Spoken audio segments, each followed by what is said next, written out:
안녕하세요. 저는 법노 김농구라고 합니다. 오늘은 깨달음이란 무엇인가라는 주제로 깨달음에 대한 설명을 해보고자 합니다. 이번 강의를 준비하면서 인터넷, 유튜브 등의 깨달음이란 무엇인가 주제를 확인해보니 많은 관련 글들이 있었습니다. 그런데 어떤 분이 말하기를 깨달음이 무엇인지조차 모르고 깨달음을 말하고 있고 마음이 무엇인지조차 모르고 마음을 이야기하고 있다며 문제를 지적한 내용이 있었습니다. 제가 보기에도 일부 동영상을 살펴보니 딱 그런 느낌이었습니다. 그래서 형이사학적인 깨달음보다는 현대 과학적인 입장에 뇌파와 제 경험담을 토대로 깨달음이 무엇인지 속 시원하게 설명해 드리도록 하겠습니다. 오늘 강의를 보신 분들은 저보다 오랫동안 수행한 분들이 있을 것이고 이제 막 입문한 수행자도 있을 것입니다. 그동안 많은 수령 관련 글들을 보면서 알 것 같으면서도 그때뿐이고 또다시 길을 헤맬 것입니다. 저도 사실 그래왔습니다. 저는 43살에 수행을 시작하여 올해 16년째입니다. 10년의 목표를 두고 시작하여 그러면 깨달을 수 있지 않을까 생각되었습니다. 저는 주로 복식 호흡과 명상을 하였습니다. 그리고 수행 과정 중에 다행히 다양한 많은 체험을 하였는데 푼탈리 체험 등을 하였고 7, 8년 만에 깨달았다고 느끼게 됩니다. 목표한 10년이 안 돼서 스스로 깨달았다고 느끼고 2, 3년 더 수행을 한 다음에 이제 1인 자영업을 하였기에 좀 더 일에 매진큐 집사람과 약속하였습니다. 그런데 5개월 만에 그 약속을 지키지 못하고 제가 책을 써야겠다고 말하게 된 것입니다.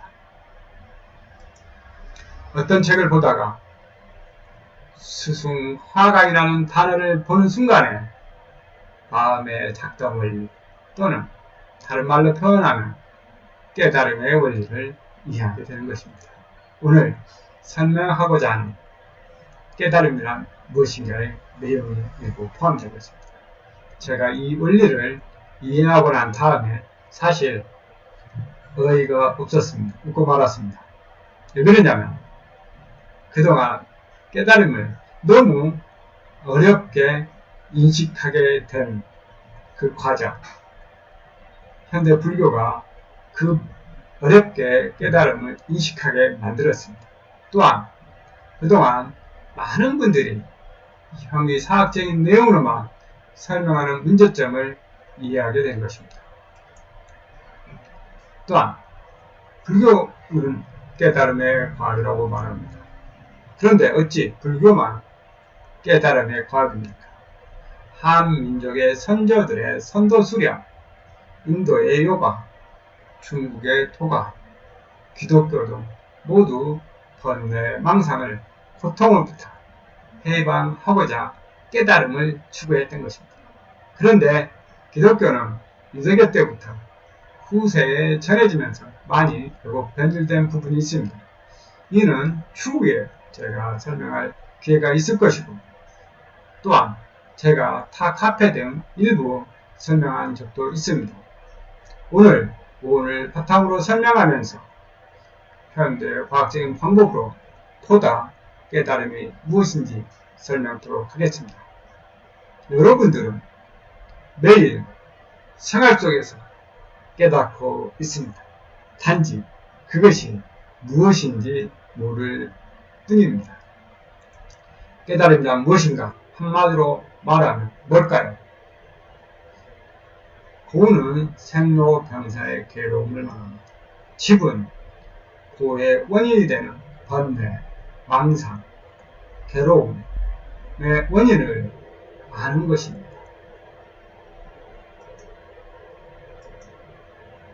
석가모니 부처의 가장 핵심적인 사상인 오온입니다. 이 오온이 조금 전에 말씀드렸던 고의 원인을 찾는 것입니다. 색소한 행식을 통해서 안이빌 설신이 색선한 미촉법을로 통해서 무상고 무아의 뜻을 아는 것입니다. 그런데 사실 이 과정에서 생각, 마음, 실체가 없다고 말합니다. 그런데 생각이 일어나고 머무르고 사라질 때 어떠한 것이 필요합니까?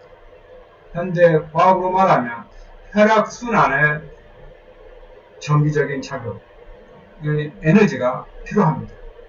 석가모니 부처의 가장 핵심적인 사상의 오온을 사실 2500년 이전에 한 발짝도 나아가지 못하고 있다는 것을 제가 이해하게 됩니다. 그래서 오온의 의식 전달 과정, 즉 혈액순환의 성체 전기가 필요합니다. 그런데 혈액순환 속에 원자의 전기작용이 있어야 하는데 이게 설명하면서 빠져 있습니다.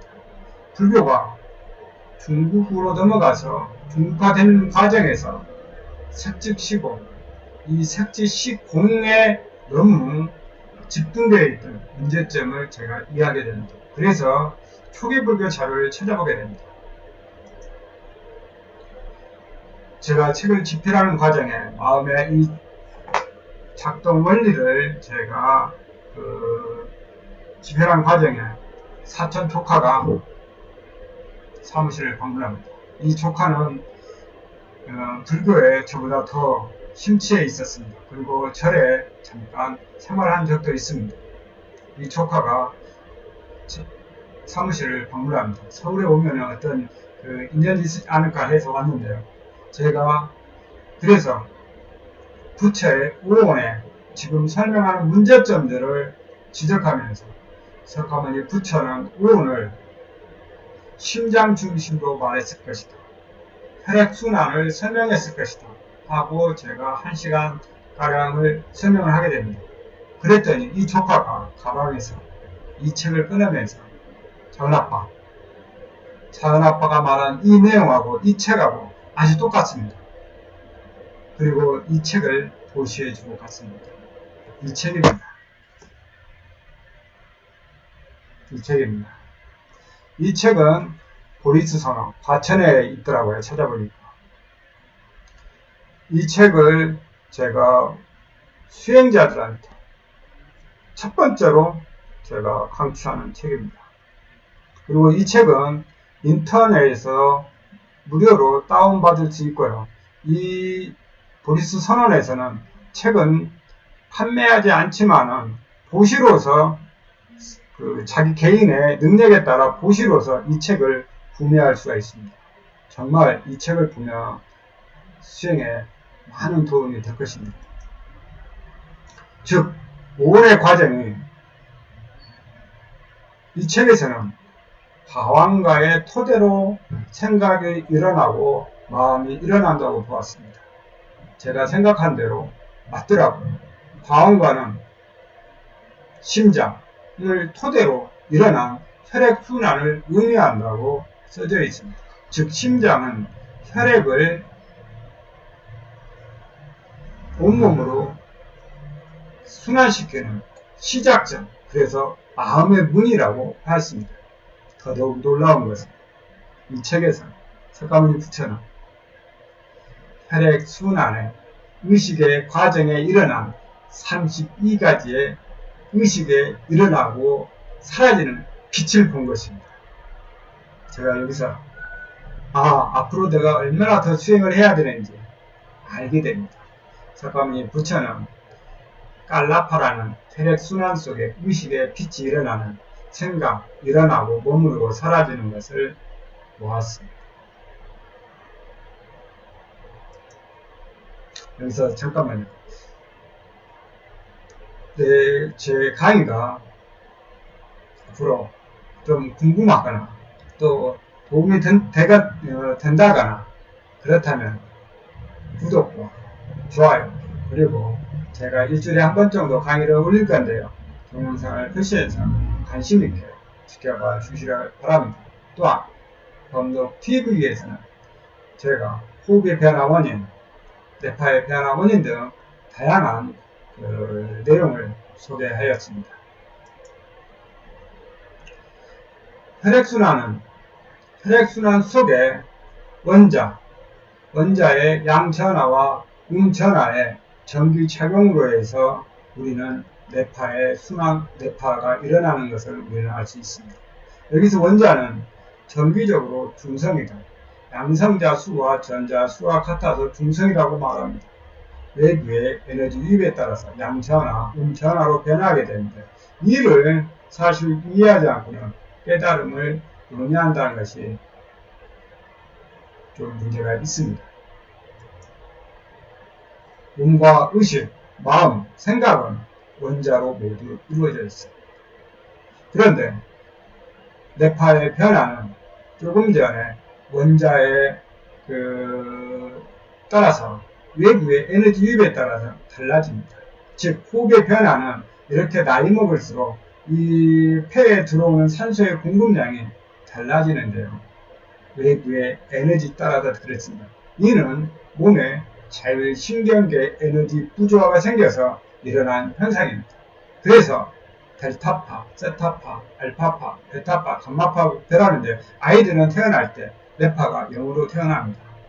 그리고 성장하면서 자율신경계의 구조로 인해서 뇌파가 변하게 됩니다. 그 과정에서 아이들이 베타파가 나타나는 시기에 8살입니다. 초등학교 1학년 때. 그리고 본격적으로 4, 5학년 때부터 베타파가 50% 이상의 베타파가 나타나는 순간에 고의 문제, 생로병사의 문제가 실질적으로 인식하게 되는 과정이 이 과정에서 나타나는 것입니다. 괴로움, 번뇌는 어디에서 오는가? 뇌파의 강도, 세기에 따라서 나타나기 시작합니다. 즉, 베타파가 나타나면서 사물을 옳고 그름 또는 싫고 좋아하는 선악을 구분하는 분별하는 능력이 향상돼서 문제가 생긴 것입니다. 현재 교육학에서는 인지 능력이 향상된 것을 의미하는 것입니다. 인지 능력이 결국 향상된 것이 괴로움, 번뇌의 원인이 되는 것입니다. 그러면 뇌파를 어떻게 잘 조절하느냐 문제가 나옵니다.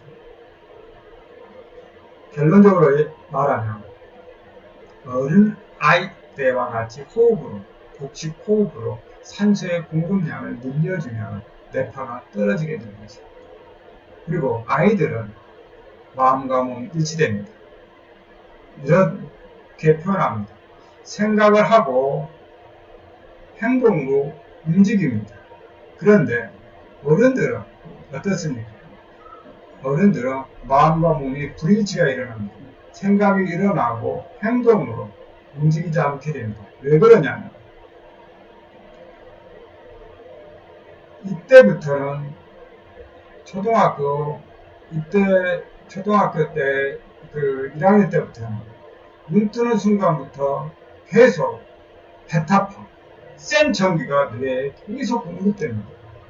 그러다 보니 뭐냐면 의식을 전달하는 과정에서 딱 전달해야 하는데 뇌에서 인식을 하고 다시 운동신경으로 내려오지 않게 됩니다. 이는 깨달음의 뇌파입니다. 깨달은 사람들은 감마파가 나타납니다. 고주파인 감마파가 나타나는데요. 이 감마파가 나타날 때 어떤 문제가 생기느냐? 제가 오랫동안 지켜보면서 했습니다. 제가 어느 순간부터 복식호흡을 하면 생각이 끊어지는 횟수가 많아지더라고요. 그래서 의문을 갖게 됐습니다. 그래서 자료를 찾게 보니까 이미지오 교수, 서울불교대학교 불교학과 교수의 뇌과학과 불교수의 그리고 심리치료라는 논문에서 일반적인 명상은 베타파의 뇌파에서 알파파, 세타파 뇌파로 나타나지만 반면에 고도의 수련자는 감마파 40 헤르츠가 나타납니다. 그래서 제가 그 마음의 작동 원리라는 책에 이 분석글을 제가 써놓은 그림 내용입니다. 명상 및 복식 호흡을 통해서 여기서 우리는 과정에서 수영 과정에서 다양한 체험을 하게 되는데요. 먼저 몸의 혈액순환이 좋아지면 몸의 에너지 진동수가 높아집니다. 진동수가 높아지면 첫째로 저는 항상 환절기 때마다 감기를 달고 살았습니다. 그런데 수행을 하고 어느 정도 몸의 진동수가 높아질 때 감기가 걸리는 횟수가 갈수록 줄어들면서 어느 순간에는 감기가 제 몸에 걸리지 않게 된다는 것을 알 수가 있었습니다. 또한 저는 남한테 제가 싫은 소리를 잘 안 합니다. 왜? 제가 싫은 소리를 듣기 싫어하니까. 그런데 이걸 표현하지 못하다 보니 혼자 있을 때 욕을 합니다. 에이씨 이렇게 하면서 욕을 하는데요. 어느 순간에 이런 행동이 제가 없어지더라고요. 그래서 왜 그럴까라는 의문을 제가 이제 갖게 됩니다. 그래서 생각해보니까 몸의 진동수가 높아지면서 낮은 진동수에 일어난 생각들이나 그 감기 같은 것은 바이러스가 내 몸에 침범하지 못하는 것이 아닌가 하는 그런 생각들이 들게 됩니다. 그리고 또 마음과 몸이 일치된 생각이 갈수록 많아집니다. 왜냐하면 생각이 들 때 제가 복식 호흡을 하면 쭉 귀가 백회로 들어오면서 진동이 일어나면서 그 생각을 끊어줍니다. 처음에는 이것이 어려웠습니다, 사실. 그런데 갈수록 제가 이제 수행 시간이 늘어나면서 몸이 더 열린 현상이 일어나면서 백회가 더 많이 열어지면서 자꾸 그것이 짧아지더라고요. 뭐 지금 같은 경우는 호흡하면은 그냥 생각이 끊어집니다. 그러니까 이걸 이제 무엇을 의미하냐면 우리가 깨달은 분들이 그 다음에 한국 불교에서는 똥 누를 때 똥 누르고 밥 먹을 때 밥 먹는다라고 말합니다. 이는 무엇을 얘기하냐면 아이들은 똥 누를 때 똥 누는 행위만 있습니다. 그 사이에 어떤 생각들이 없습니다. 마찬가지로 밥 먹을 때도 마찬가지입니다. 그런데 어른들은 수많은 딴 생각을 합니다. 밥 먹으면서 딴 생각을 하고 공부하면서 딴 생각하고 수없이. 왜? 베타파가 수없이 공급되기 때문입니다. 그리고 지금 여기 이 순간을 살아라고 할 때 뭡니까? 생각이 똥 누를 때 똥 누고 밥 먹을 때 밥 먹는 것 같아. 이 같은 의미입니다. 사실. 그런데 무상, 고, 무아를 설명할 때 실체가 없다고 말합니다. 생각은. 근데 지금 여기 이 순간을 살아라고 얘기합니다. 약간의 어폐가 있을 것입니다. 또한 가슴으로 살아라고 얘기합니다. 이 가슴은 앞에 그림을 다시 한번 보겠습니다. 가슴은 살아가면 이걸 의미합니다. 생각한 대로 다시 돌아옵니다. 몸과 마음이 하나로 움직입니다. 이것을 가슴으로 살아라는 표현이었던 것입니다. 또 승산스님은 돋보자 하는 마음이 깨달음이라고 얘기하고 또 요즘 최근에 유명한 데크테 하르트 톨레는 본래의 나를 발견하는 것이라고 말합니다. 수행을 하다 보면 제3의 눈이 열리게 됩니다. 이 눈으로 자기 몸이 원자의 전기차이, 빛이라는 것을 알게 됩니다. 그러면 어떻게 될까? 이 빛이 이제 어떤 과정을 통해서 괴롭고 이것을 석가모니 제가 사실 설명했던 것입니다. 또한 어떤 분은 일본 스님은 모든 존재가 연결되어 있다고 또 말합니다. 빛으로 모든 존재는 서로 연결되어 있습니다. 이런 것들을 제가 이제 이해를 하게 됩니다. 그리고 모든 사람이 빛의 존재이기 때문에 마찬가지로 매일 수없이 잠깐씩 내가 깨닫고 있구나 라는 것을 느낍니다. 그런데 왜 못 느끼고 어려운가? 이 문제에 이제 한번 제가 봤습니다. 그랬더니 아이들 때는 사실 이 뇌파가 델타파, 세타파일 때는 이 진동의 폭이 넓으면서 조금 전에 말씀드렸듯이 생각하고 다시 몸으로 와서 행동으로 바로 움직입니다. 마음과 몸이 일치됩니다. 그래서 아이들은 깨달음의 상태로 살고 있었던 것이었습니다. 그런데 뇌파가 세지면서 빠른 것을 좋아합니다. 빠른 것을 좋아하다 보니까 이것에 느낄 새이가 없는 것입니다. 그리고 계속 아침부터 눈 뜨는 순간부터 이미 자율신경 구조가 커진 만큼 폐에 들어오는 산소의 공급도 줄어들고 뇌파가 그러다 보니 뇌파가 계속 이 생기 뇌파가 공급됩니다. 그러면 어떻게 될까요? 여기에 생각만 하고 다시 운동신경으로 내려오지 않게 되는 것입니다. 그런데 우리는 산행 중에 깔도고개를 넘어가면 어떻게 됩니까? 자율신경계 에너지 부자가 커지게 됩니다. 그러면 숨이 계속 차서 육하면 뇌까지 꽉 차게 됩니다. 그랬을 때 어떻게 됩니까? 생각이 우리가 깔딱하게 넘어 올라갈 때 생각 한번 해보시죠. 어떤 생각을 하려고 하면 생각이 떠오르지가 않습니다. 그리고 생각이 떠오른다 해도 끊어집니다. 논리적으로 설명이 안 되고 끊어지고 합니다. 이런 과정에 어떤 게 있습니까? 생각이 없는 순간은 있습니다. 길어집니다. 근데 이 순간을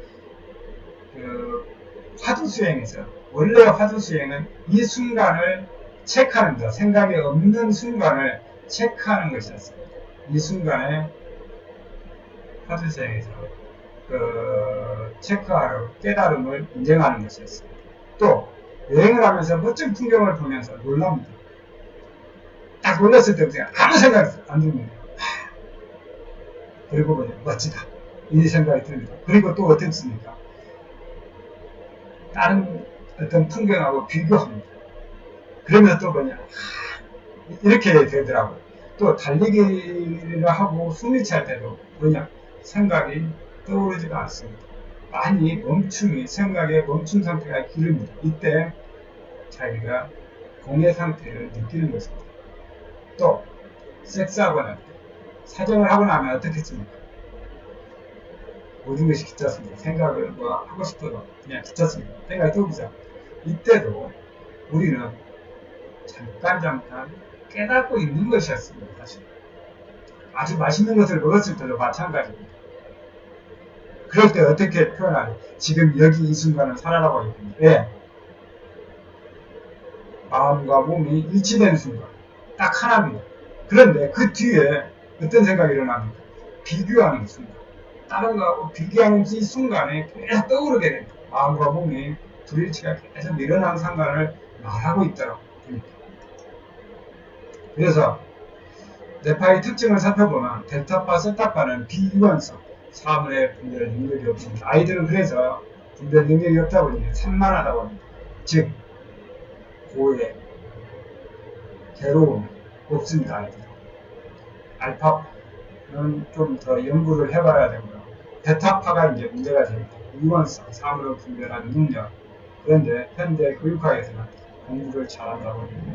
물론 공부를 잘하는 능력도 되지만 싫어하는 것, 수학을 그래서 애들이 유연성 분별하기 어렵다 보니까 수학을 또 포기하는 것도 이 이유 때문에 그렇습니다. 감마파, 고주파수의 감마파는 조금 전에 산행을 할 때 논리적으로 설명 못하던 부분도 있지만 베타파의 뇌파를 키우는 역할을 하는 것이죠.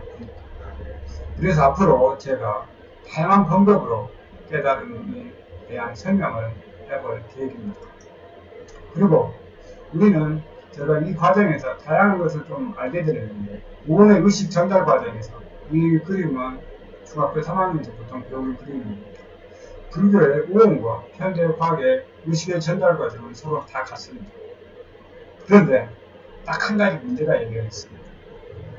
불교는 의식의 전달 과정에서 마음을 심장을 마음의 눈이라고 보았습니다. 즉 마음을 심장으로 보고 그 불교가 깨달음의 과학이라고 했다는 거죠.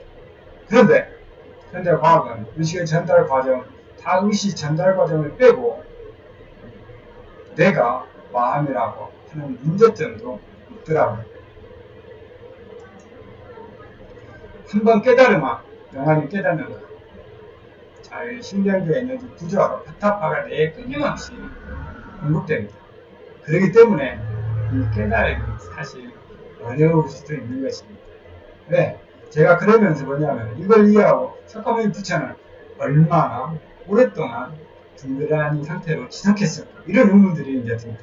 그런데 이 책에 그런 어떤 표현들이 좀 나와 있습니다. 그래서 분별을 하지만